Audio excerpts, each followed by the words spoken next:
meeting, and I'd like to request a approval for the minutes for July 27th, 2026. Danny, Marcia, okay. I need a vote.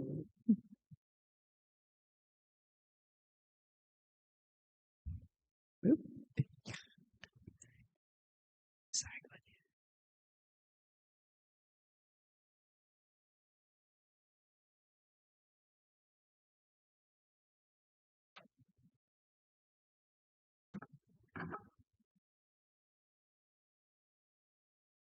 Okay, vote is unanimous. Thank you.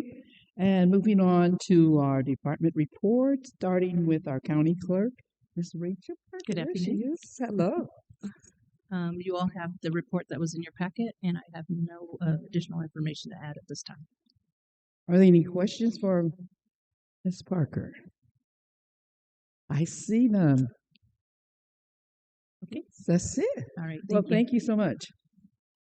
Okay, and then moving on to our county election commission, Jess Joseph.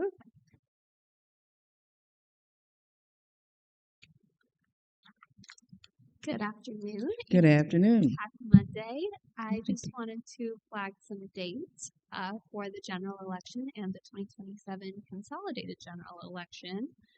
So, vote by mail applications for the general election opened on August 5th. That was 90 days before the general election on November 3rd. Additionally, on August 5th, we sent out our permanent vote by mail applications to all voters that are not already signed up or opted out. That is required per Illinois election code. And remember, that's an Illinois specific program where you can fill out one application and continue to receive vote by mail ballots in future elections. However, on that application, there is also the opt out feature, and we have seen a lot of voters choose that option. We have received a whole slew of those cards back in the mail, so we are currently working on getting all of those updated prior to the general election. Additionally, the last day to file as a write-in for the general election is September 3rd, and we are 1 month out from early voting starting. That will be September 24th. Our sample ballot will be ready around the second week of September. We are always dealing with very short deadlines based off of when the State Board of Elections certifies information to us. Additionally, I wanted to touch on the 2027 cycle. Tomorrow is the first day for petition circulation for the Consolidated General. So that's a lot of your local races, such as library boards, park districts, school boards, and then those candidates will file from November 16th through the 23rd.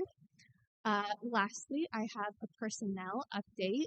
So our assistant director was appointed on August 12th by my board. That is Zachary Robertson, and he was already a member of our staff, and I will be sure to bring him to one of these meetings down the line so he can get introduced to everybody.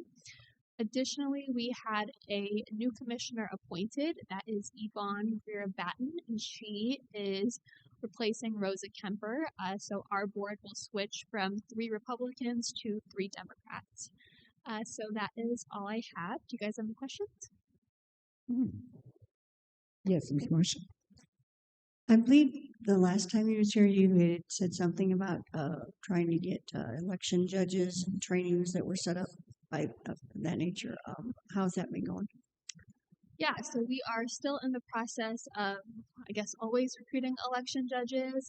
Once we had sent out that press release and had our election judge open houses, we had received around 70 applications, which is pretty good. And so we're kind of just continuing that process. I have spoken with both party chairs as well, so they're aware. However, at this point right now, we really do have to switch to working on all of the vote by mail applications that were received. Since we have received thousands, that permanent vote by mail application, we probably sent out just under 98,000. And so we've probably received a few thousand back at this point. So all of those have to get updated prior to we mail out ballots, which will also be September 24th. So that's our primary focus now. Okay. That answers your questions. Okay. Any other questions or comments? Okay. I see none. Thank you so much. Moving on to our supervisor of assessment, Mr. Chad Jones.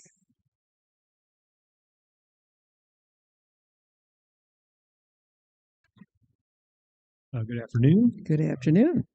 We are planning to send notices out this week and publish this week for assessed values, so we can get the clock running on the filing deadline for the board review, which should be September 30th. Yes. So that's good. And speaking of the board review, we did get a new member appointed at the last county board meeting. His name is Ryan Cannon. He's a realtor and has been for quite a while in the Peoria area, for some RE/MAX. So he's got some experience with valuation and real estate related. So that's good. So yeah, we're back to full board review ahead of the upcoming board review season. So, okay, good. Does anyone have any questions? Questions, comments? I see none. Thank you so much. Moving on to our treasurer, Brandon Martin.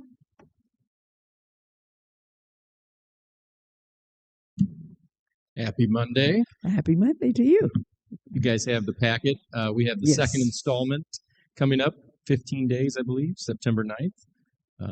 Everything else is going really good. We've got finally our extra full-time employee, which is fantastic. Wendy Sloan is working with us, and she's second weekend, so it's going pretty good.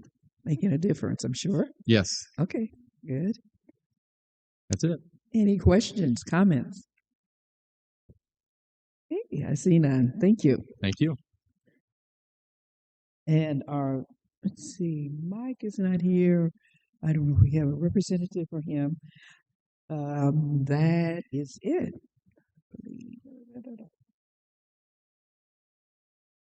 Okay, moving on, we have a resolution for our monthly delinquent taxes, and I need a motion for first and second.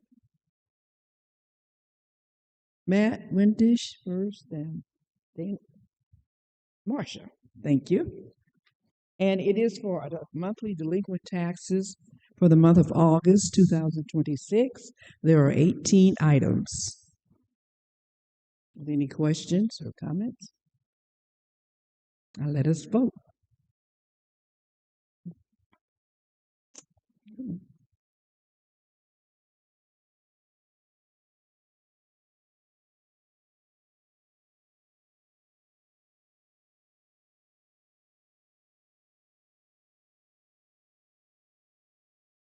Okay, vote is unanimous. Thank you.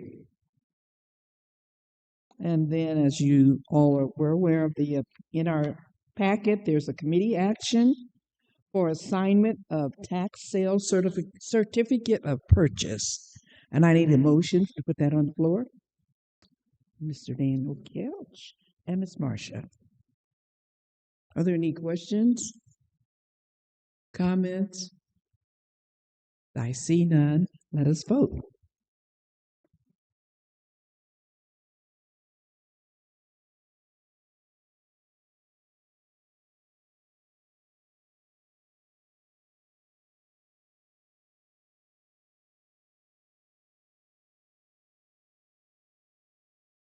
Okay, the vote is unanimous. Thank you. Moving on to public comments. Are there any public comments? See none. Miscellaneous? I see none. Meeting is adjourned.